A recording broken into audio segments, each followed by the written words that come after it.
Hello and welcome to QED's Stata 5 from part S3.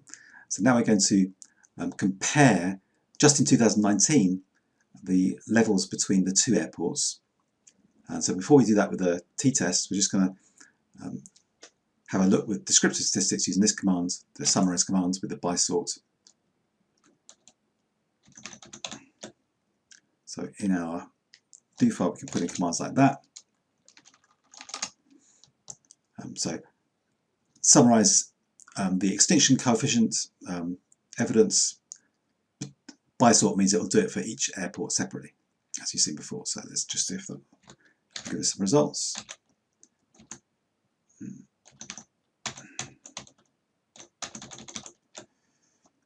Seems to have worked. So it's done. This is for Jambi, this is for Palembang Airport.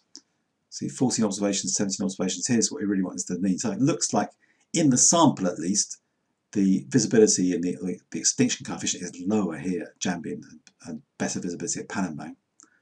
So it seems there's more evidence of fire haze here than there is in Jambi. Standard deviation seems similar. Max gain is quite high, but it's the mean is the one we're really concentrating on here. So it does look as though there's some evidence that it's worse in Palembang in this year, though still not as bad as the peak. But of course, this could just be sampling error, random error. It could be if I just select another few days at each of these airports, I'd get different results, either the same or reversed. So we need to do a t-test of that, and this is where we do the independent samples t-test. So let's just put that into the do file. There. So that's ready to execute. Before we do the test, just check we're clear on what the hypotheses are.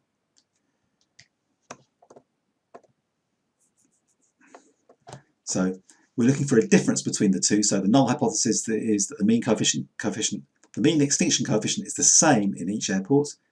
The alternative is that the mean coefficient is not the same between the two airports. So this time we'll be looking for the p-value that comes out in the middle, but we need to do that's for the previous test. So I'm going to run this command, and we should hopefully get the results in the table you can see there. So let's go and just do this. So select that, Control D, should run it. Yeah, okay, so this is the alternative. In this case, we would reject on this side or this side, so we go for this one in the middle. Alternative is that the difference between the two is not 0, so one is bigger than the other. And the probability here is 0.3206. So if I take as null hypothesis that, in actual fact, in all the observations, the whole population of possible observations, the mean at Jambi is the same as the mean at Palembang, the chance of selecting 14 from Jambi, 17 from Palembang, and getting a difference this big in the means, which is here, that's the difference between the means, the chance of getting the difference that big is 32%, if in actual fact there's no difference in all the population. So that's not very high, so I'm quite happy with the null hypothesis. There's no grounds to reject it.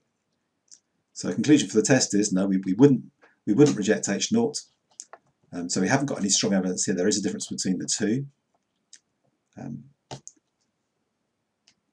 So it's how would we summarize? What should we conclude? Well, assuming that all the necessary assumptions are satisfied, well, we stick with the null hypothesis. We can't reject that. So there's no strong evidence here of any difference between the two levels of haze in each place. How do the confidence intervals given the output this time relate to the test result? Well, this time we can be 95% confident that the true Jambi population mean for all the possible observations in Jambi are somewhere in this range, and in Palembang it's somewhere in this range. So even though we can't put our finger and say exactly what the mean is, we can say that they're in this range somewhere. And what you notice is that this range overlaps a lot. So there's quite a lot of common areas in here that mean could be the same. So because there's a big overlap, we can't be sure that the mean isn't in that overlap area somewhere. So there's no evidence they're different. This is the overall combined one, which is not so interesting this time. That really is the previous results about the overall mean. But here's one that's interesting, which is the difference. This is showing us that we can be 95% confident that the difference between the means at Jambi and Palembang is somewhere in this range. And the important thing about this is that this range includes 0. So we can't be 95% confident that 0 isn't the value. In other words, they aren't the same. Because if 0 is in there, it means they could just be the same. So there's no real difference in the means. So that's how the confidence intervals this time relate to the test results. Finally, are there some assumptions required for this test that may not be satisfied? If so, which of these are most likely to cast doubt upon conclusions? Are there? Yes, of course there are. Hopefully, you should think about this. If you have not thought about it, then just pause the video for a moment and think. So there are several different assumptions.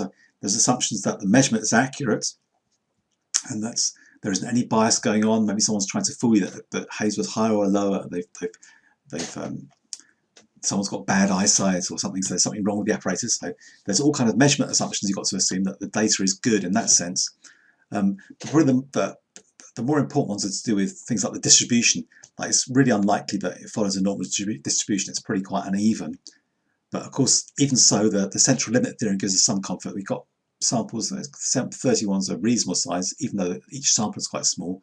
So if it's highly skewed, that could be a problem. Although, having said that, these kind of natural processes, things like smog and haze, and those natural measurements are more likely to be at least symmetrically distributed compared to some things in like social things that are often very, very skewed, like because of unequal distribution. But the big one that's really not wrong here is sampling. The big assumption here is that we got a random sample from the population. We don't really know anything about how these days are selected. It could just be that every other day or something, or whenever they had time. So it may not be random. And also, if you look back at the detail of the hypothesis, it's talking about was the same in Sumatra and Kalimantan. So what we've got is one airport in Sumatra and one airport in Kalimantan. So that's not really a random sample of the atmosphere all across each of these two islands. So it might be able to speak to, okay, during the fire season, the average level at that airport was not different. We can't reject that.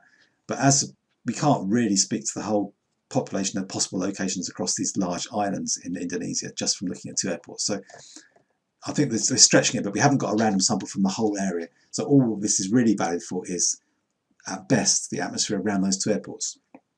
But nevertheless, I mean, it could be important, obviously, for safety of flights and so on, but we can't overstretch that. So I think that's the main assumption, that there's a problem that we haven't got a random sample from the whole population that the hypotheses are trying to talk about. Okay, so from Indonesia and peat and forest fires and palm oil and the plight of orangutans and so on, we are now off to Sindh in Pakistan to look at the question of trust among young people, but we'll leave that until the next video. So thank you for watching.